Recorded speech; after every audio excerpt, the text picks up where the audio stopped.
आज की क्लास में हमारा जो टॉपिक है वो है torque on a dipole.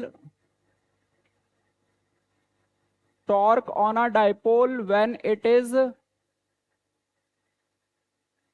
Placed in uniform. Very good. Rohit, एक बारी बता दो बच्चों को यूनिफॉर्म इलेक्ट्रिक फील्ड का क्या मतलब होता है।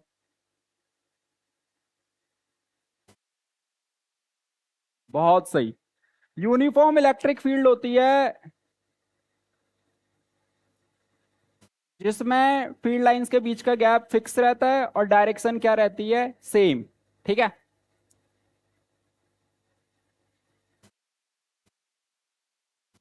अब देखो, तो हम क्या करेंगे, यहां पे इलेक्ट्रिक फील्ड ड्रॉ करेंगे इस तरीके से। ठीक है।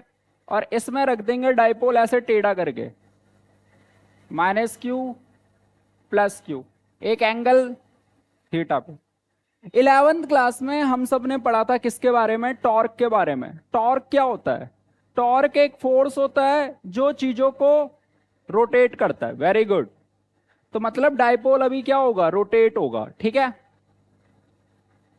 क्यों रोटेट होगा वो समझना। जैसे ये चार्ज, जैसे +q चार्ज है, इस पे इलेक्ट्रिक फील्ड क्या करेगी, इस डायरेक्शन में फोर्स लगाएगी, कितना। और नेगेटिव चार्ज पे इलेक्ट्रिक फील्ड फोर्स लगाएगी अपोजिट डायरेक्शन में। ठीक है। अब एक फोर्स इधर लग रहा है, एक फोर्स इधर लग रहा है। ठीक है। इसे कैसे समझ सकते हो। डंडा खा गया हमारा। ये तो वाइपर से नहीं समझ पाओगे। हट। अरे एक और चीज थी ना, ये रिकॉर्डिंग एडिट नहीं हो पाएगी क्या। क्या, आपको दिख तो रहा हूं मैं। ये रहा, ये हमारा डाइपोल। ठीक है, ऐसे रखा हुआ है इस तरीके से, राइट। एक चार्ज यहाँ पे है, एक चार्ज यहाँ पे है। अब क्या हो रहा है, डाइपोल पे एक फोर्स लग रहा है इधर ऐसे, और एक नीचे से उसी टाइम लग रहा है ऐसे। तो ये डाइपोल इस तरीके से रोटेट करेगा। ठीक है। Very good. अगर आपने स्कूल्स में या बुक्स में इसकी डेरिवेशन देखोगे ना, तो डाइपोल हमेशा ऐसे रखेंगे। ठीक है। कभी भी ऐसे नहीं रखेंगे। ऐसे रखने से बताऊं क्या होगा, एक फोर्स लगेगा आगे की तरफ, एक फोर्स लगेगा पीछे की तरफ, तो वो स्ट्रेच होगा, घूमेगा नहीं। इसलिए डाइपोल को हमेशा टेढ़ा करके रखते हैं। ठीक है। बहुत सही। अब मुझे ये बताओ, ये डाइपोल क्लॉकवाइज घूमेगा कि एंटी क्लॉकवाइज। बहुत सही। यही हमें दिमाग लगाना है। तो इस डाइपोल पे ये वाला फोर्स इसे इधर ऐसे घुमाएगा, ये वाला फोर्स इसे ऐसे घुमाएगा। ठीक है। तो यहां पे जो टॉर्क का फॉर्मूला बन के आता है वो आता है Pe sin θ। ये डाइपोल अपनी जगह से खिसक के आगे नहीं जाएगा, क्योंकि एक फोर्स इधर लग रहा है, एक फोर्स इधर लग रहा है। तो एफ नेट तो अभी भी 0 लग रहा है, नेट फोर्स तो 0 लग रहा है, लेकिन इन दोनों फोर्स का लाइन ऑफ एक्शन डिफरेंट है। और जब लाइन ऑफ एक्शन दो फोर्सेस का डिफरेंट होता है तो बॉडी पे लगती है टॉर्क। ठीक है। Line of action of forces are different, so torque act on a body. ठीक है। तो नेट फोर्स 0 होते हुए भी बॉडी पे टॉर्क लग सकता है, लेकिन फोर्स के लाइन ऑफ एक्शन क्या होनी चाहिए। ठीक है। ओके। अब बात आएगी कि टॉर्क निकालेंगे कैसे। ठीक है, टॉर्क का मतलब ये फॉर्मूला कैसे प्रूफ करेंगे, तो इसे समझना। हमने 11th क्लास में टॉर्क का एक फॉर्मूला पढ़ा था, वो ये था, torque equal to any force into perpendicular distance between two line of action. इस फॉर्मूले की हेल्प से हम वो P sin θ पे पहुंचेंगे। ठीक है। अब देखो, फोर्स की वैल्यू कितनी है, क्यू ई। अब मुझे बताओ इनके बीच का परपेंडिकुलर डिस्टेंस ये होगा, इसकी वैल्यू बताओ दिमाग लगा के, क्या होगी। ये डिस्टेंस है 2a, नीचे वाली नहीं दे रखी, वेरी गुड। ये होगा 2a साइन थीटा। ओहो, ये बहुत सही आ गया। तो यहां पे लिख देंगे 2a साइन थीटा, ठीक है। और लास्ट क्लास का तुम्हें पता ही है Q और 2a क्या होता है, डाइपोल होता है, ठीक है। तो Q और 2a को अब लिख देंगे P, फिर लिखेंगे E, बन गया फॉर्मूला, बस। तो ये 3 नंबर की डेरिवेशन, हाँ आती है ये पेपर में, इंपॉर्टेंट, ठीक है। इसे एक बार ही लिख लो। हाँ, सही चल रही है, मतलब ऐसे रिकॉर्ड हो सकती है।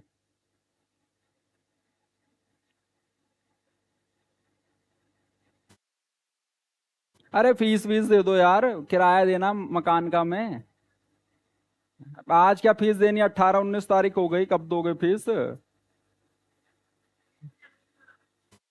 ये कैसे बच्चे हो यार, मकान मालिक बाहर भगा देगा, इन्वेस्टर भी नहीं मिले अभी तक मुझे। हाँ, वही तो, अब तो वो और भगा देंगे मुझे, कहेंगे अब तो ये जान। क्या, क्या किराया ना उन्हें, बॉस ने रूम को कितना अच्छा डेकोरेट कर दिया। हाँ, अब यहाँ पे ग्रीन कलर का वो लग जाएगा ना पीछे, और मस्त हो जाएगा। वो घास वाले नहीं होते, ग्रीन, दीवार पे भी लगता है।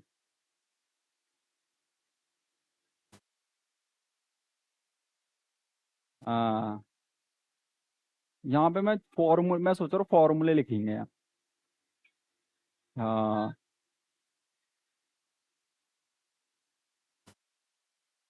क्या, यहाँ पे लिख दो फॉर्म, है, सही है।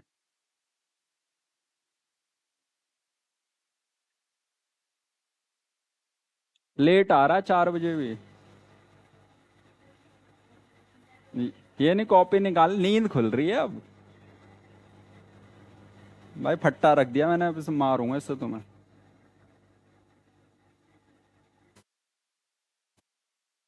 ये लो पूजा करना आप।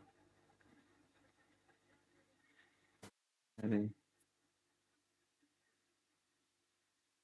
मेरी धूप बत्ती ले गया कोई, कौन बच्चे हैं। सॉरी, इसमें, इसमें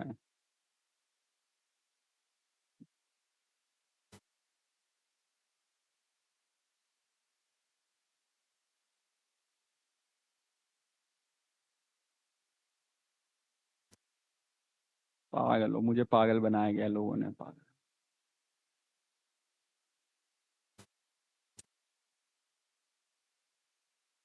हमें कुछ करना है जीवन में, इलॉन मस्क से वो लेना है हमें। क्या, इसमें पानी रख के लाया हूं ना। अरे चलो, इसे वेक्टर फॉर्म में कैसे लिखेंगे रोहित बताओ। अगर मैं टॉर्क के ऊपर वेक्टर लगाऊं तो यहाँ क्या बन के आएगा, पी डॉट ई या पी क्रॉस ई। बहुत सही, चलो पढ़े लिखे हो थोड़े। पी क्रॉस ई आ गया, ठीक है, क्योंकि साइन थीटा था इसलिए क्रॉस आएगा।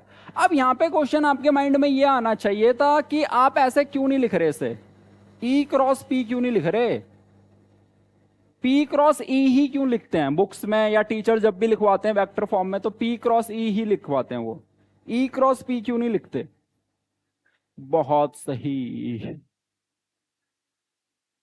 हाँ,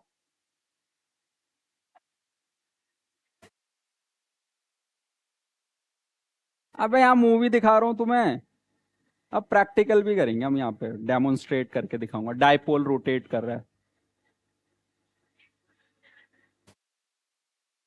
अरे चैप्टर के करवाऊंगा मैं, यहाँ देख लो, इसका बताओ मुझे, आंसर बता दो, वीडियो में हम बेकार बातें कर रहे हैं बिल्कुल। देखो, इसका रीजन बताऊं क्या? इसका रीजन ये है कि अगर हम नॉर्मली देख रहे हैं तो ये डायपोल कैसे घूम रहा है? Very good. जब आप P क्रॉस E के फॉर्मूले से देखोगे तो क्लॉकवाइज घूमने, मतलब P क्रॉस E से जो डायरेक्शन आएगी वो क्लॉकवाइज आएगी, और E क्रॉस P से जो डायरेक्शन आएगी वो एंटी क्लॉकवाइज आएगी। इसलिए हम ये वाला नोटेशन यूज करते हैं जिससे एक्चुअल डायरेक्शन आएगी। अब बात आई कि मुझे कैसे पता चल गया कि P क्रॉस E से क्लॉकवाइज आएगी, इससे एंटी क्लॉकवाइज आएगी, ठीक है?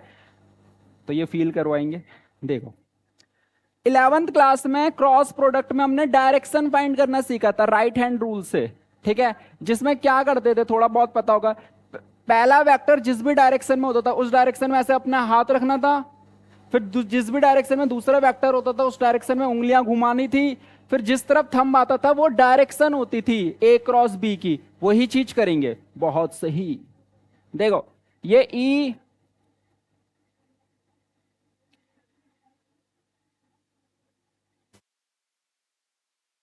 देखो ये हमारी इलेक्ट्रिक फील्ड है, और पी की डायरेक्शन कैसी थी? ऐसे ऊपर जा रहा था वो, राइट? तो पी वेक्टर आपका ये रहा, ये थीटा एंगल। पहले पी क्रॉस ई करो, तो पी की तरफ हाथ रखना है, टेढ़ा है ना वो ऊपर की तरफ, तो ऊपर रखना है ऐसे, और फिर कल करना है। थंब किस तरफ आ रहा है? Very good. और क्लॉकवाइज डायरेक्शन में ही थंब अंदर आता है। जब क्लॉकवाइज उंगलियों को घुमाते हैं तो थंब कहां आता है? और एंटी क्लॉकवाइज डायरेक्शन में कहां आता है? Very good. फील करना, अगर आप टॉर्क का फॉर्मूला ई क्रॉस पी लिखोगे तो ई की तरफ हाथ रखो ऐसे, पी की तरफ घुमाओ, तो अंगूठा किस तरफ आ रहा है? Very good. तो आउटसाइड तो आ ही नहीं रहा ना एक्चुअल में। एक्चुअल में घूम कैसा रहा था वो? क्लॉकवाइज। इसलिए बुक्स में पी क्रॉस ई लिखा रहता है, ठीक है? बहुत सही है, कोई पूछेगा थोड़ी ना आपसे। क्या कर दें, चार, अच्छा उल्टा रख दें उससे, लेकिन जनरली जो भी बुक्स है हमारी जहां पे भी नोटेशन है वहां पे फिर तो अलग ही चीज, फिर तब भी वही आंसर आएगा, पी क्रॉस ई आएगा। चलो, तो पी साइन थीटा फॉर्मूला याद हो गया। अब हमें देखना है कि टॉर्क कब मैक्सिमम लगेगा और कब। बहुत सही। तो बताओ जल्दी से, अपना दिमाग लगा के, मैथ्स तो आती है हमें। हाँ, नोट से देख के बता रहे हो कि क्या कर रहे हो? हाँ, 270। अब मिनिमम टॉर्क कब होगा?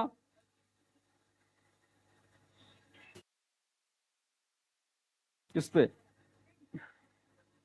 जीरो पे, 180 पे, ठीक है? बहुत सही। ये किस वजह से हुआ समझ में आया? साइन थीटा की वजह से। अब देखो, अब बात आती है, यहां पे ये चीज हो गई, यहां पे ना इक्विलिब्रियम आता है। टॉर्क का तो हो गया, आपसे पेपर में 1 मार्क्स में पूछेंगे टॉर्क इलेक्ट्रिक फील्ड में कब स्टेबल इक्विलिब्रियम में, एक और चैप्टर में पढ़ोगे बाद वाले में, और कब अनस्टेबल इक्विलिब्रियम में।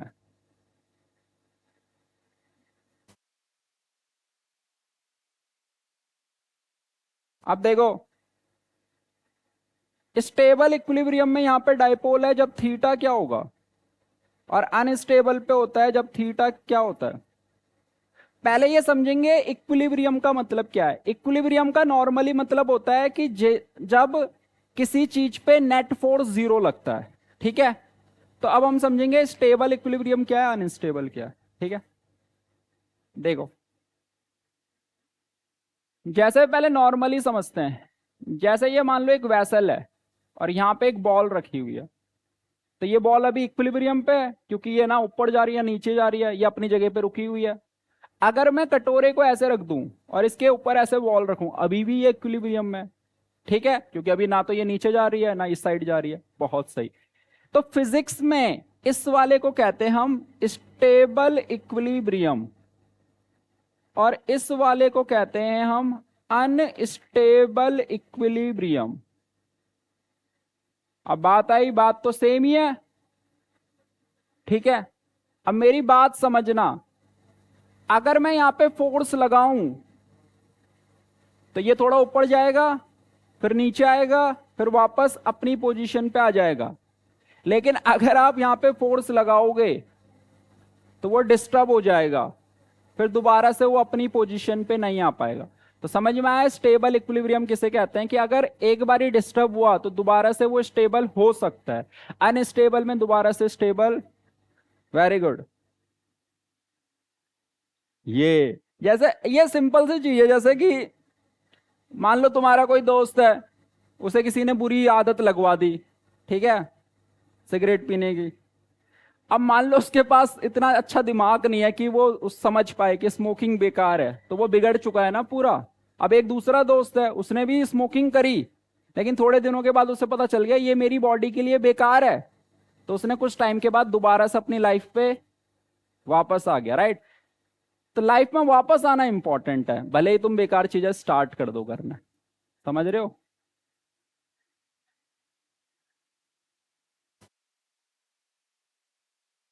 अब मैं वापस आ रहा हूं, कम बैक, विराट विराट कोहली की तरह। नहीं, आरसीबी में रहेगा वो, रोहित शर्मा होगा। समझ गए? अब डायपोल में समझना, स्टेबल इक्विलिब्रियम का डायग्राम बनाने के लिए आता है पेपर में, देखो इलेक्ट्रिक फील्ड इधर बनानी है, यूट्यूब की वीडियो में तुम बेकार बातें डलवा दोगे। चल कोई नहीं, थोड़ा बहुत तो मजेदार चीजें होनी चाहिए, शॉर्ट्स बना के डालूंगा ना, फिर वायरल कैसे जाऊंगा फिर मैं।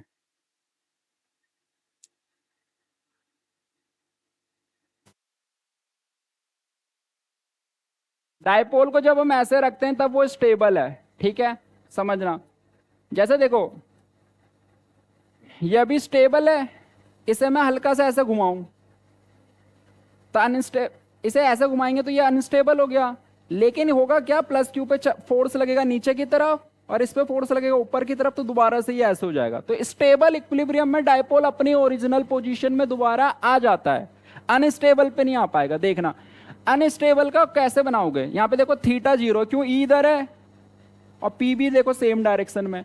अनस्टेबल का डायग्राम बनाने के लिए आएगा पेपर में, तो कैसे बनाओगे, ये इलेक्ट्रिक फील्ड बना दिया आपने और यहां पे नेगेटिव चार्ज, मतलब अनस्टेबल में नेगेटिव चार्ज उस तरफ बनाना है। क्यों?